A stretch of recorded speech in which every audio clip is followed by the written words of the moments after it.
Kultum Ramadan, Ngabi Bias, ngaji bahas ilmu bersama bimbingan Islam.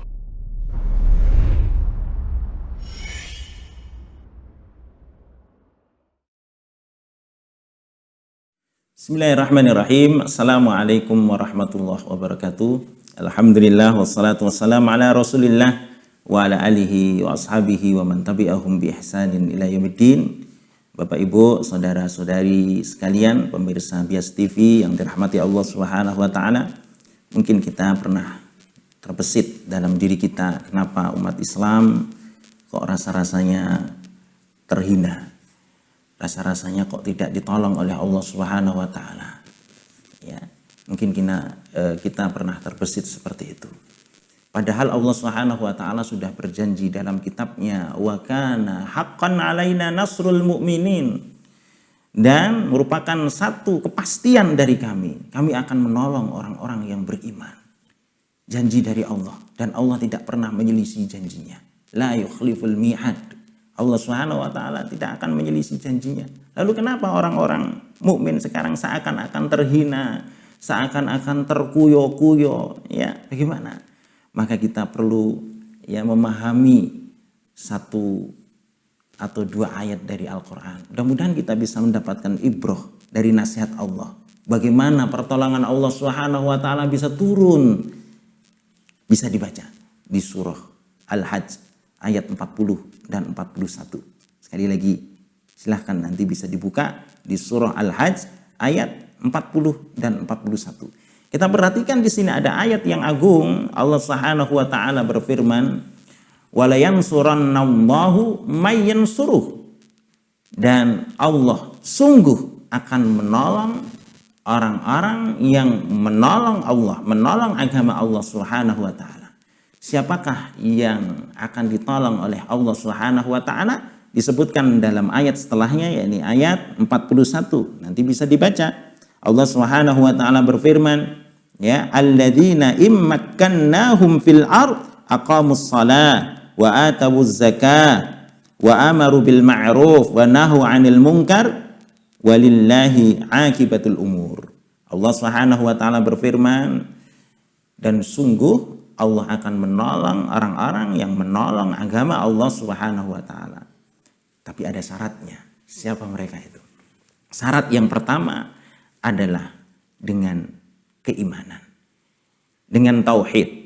Yang mereka itu sifatnya ya'budunani la yusyrikuna bi syai'a. Yang mereka itu hanya beribadah kepada Allah, tidak mensekutukan Allah Subhanahu wa taala dengan sesuatu apapun. Pertolongan Allah mutlak turun untuk orang-orang yang beriman, orang-orang yang bertauhid kepada Allah Subhanahu wa taala.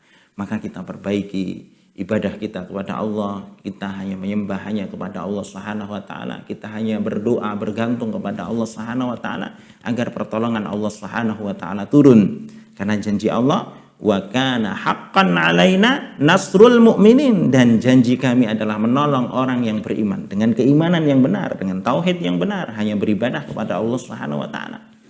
Kemudian pertolongan Allah turun yaitu bagi orang yang mereka itu dikatakan oleh Allah Subhanahu wa taala, alladzina immakkannahum fil ard aqamus shalah, yaitu orang-orang yang apabila kami berikan kekuasaan di muka bumi mereka menegakkan salat. Pertolongan Allah turun bagi orang yang menjaga salatnya, bagi orang yang bisa istiqomah dalam salatnya, karena salat adalah merupakan pembeda antara orang Islam dengan selainnya. Kata Nabi SAW, al-farqu bainana wa bainahumus shalah. Perbedaan antara kita dengan mereka adalah salat.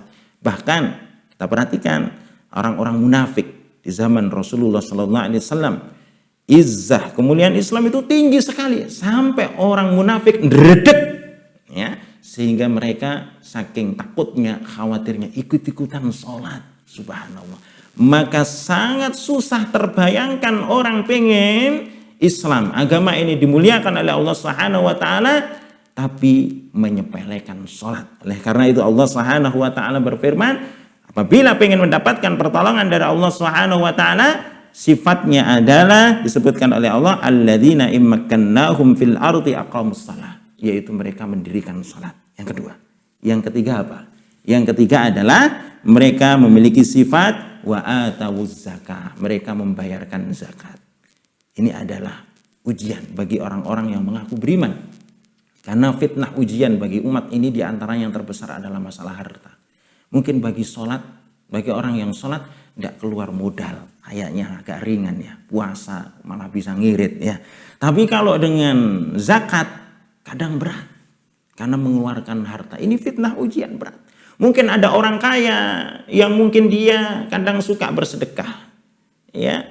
Seumur-umur sampai umurnya 50 tahun, 60 tahun, bahkan 70 tahun belum pernah membayar zakat ya, sekali dalam hidupnya dengan sesuai tuntunan syariat, walaupun sekali dalam hidupnya. La haula wala quwata illa billah. Lalu bagaimana mungkin Allah akan menurunkan keberkahan bagi orang-orang yang menahan zakatnya sesuai dengan aturan syariat, tata cara pembayaran zakat yang benar. Maka bagi orang yang menginginkan kejayaan Islam, maka bayarnya zakat. Maka Abu Bakar As-Siddiq dulu memerangi orang yang menahan zakat. Ya, kenapa? Memang zakat ini penting sekali. Ya. Kemudian yang keempat, apabila kita ingin mendapatkan pertolongan dari Allah Subhanahu wa taala disebutkan yaitu wa amaru bil ma'ruf, yaitu mereka mengajak, memerintahkan kepada hal-hal yang ma'ruf, kebaikan, ajak-ajak, dakwah, diajak kepada yang baik. Kita ingin masuk surga, kita ingin juga saudara-saudara kita masuk surga, kita ajak. Ya, jangan sampai kita egois dalam beramal. Yang penting aku kan masuk surga. Saudara-saudara kita juga pengen, maka kita ajak dengan mengajak mereka melakukan ketaatan. Kemudian agar kita mendapatkan pertolongan dari Allah Subhanahu wa taala yaitu dengan ya wa nahau 'anil munkar, ya, yaitu dengan melarang, mencegah dari perbuatan kemungkaran. Ya. Pun jangan pula kita egois, yang penting kan aku tidak bermaksiat. Tapi orang-orang sekeliling kita bermaksiat, barangkali bisa ditimpa musibah, kehinaan, bukan karena diri kita, tapi orang-orang sekitar kita yang kita diem tidak mau melakukan amar ma'ruf nahi mungkar. Maka kemuliaan Islam ya diberikan di antaranya orang yang memiliki sifat dia mau melakukan amar ma'ruf nahi mungkar. Nah, itu adalah sifat-sifat yang Allah sebutkan dalam kitabnya bagi orang yang ya mendambakan pertolongan dari Allah Subhanahu wa taala. Dan yang terakhir ya di bulan Ramadan apabila kita ingin menggapai pertolongan Allah Subhanahu wa taala, perbanyak ya dengan sabar dan salat. Wasta'inu bis sabri was salah. Minta tolonglah pada Allah dengan sabar dan salat. Di bulan Ramadan ya kita dilatih untuk apa? Untuk bersabar. Dilatih untuk mendirikan salat. Dilatih pula untuk membayar zakat. Dilatih untuk amar ma'ruf nahi mungkar, ya, untuk amar ma'ruf nahi mungkar, saling mengingatkan, memberikan nasihat. Dan mudahan di bulan Ramadan ini ya sebagai ya momen bagi kita untuk introspeksi kenapa umat Islam semakin hari semakin mundur, seakan-akan pertolongan Allah jauh. Kita mulai dari sekarang untuk meninggikan kalimat Allah, menjadikan Islam mulia, yaitu dengan mengikuti petunjuk dari Allah Subhanahu wa taala dalam surah Al-Hajj ayat berapa tadi? Ayat 40 dan 41. Demikian, mudah-mudahan bermanfaat. Sallallahu ala nabiyyina wa habibina al-Mustafa Muhammad wa ala alihi washabihi wasallam. Walhamdulillahirabbil alamin. Assalamualaikum warahmatullahi wabarakatuh.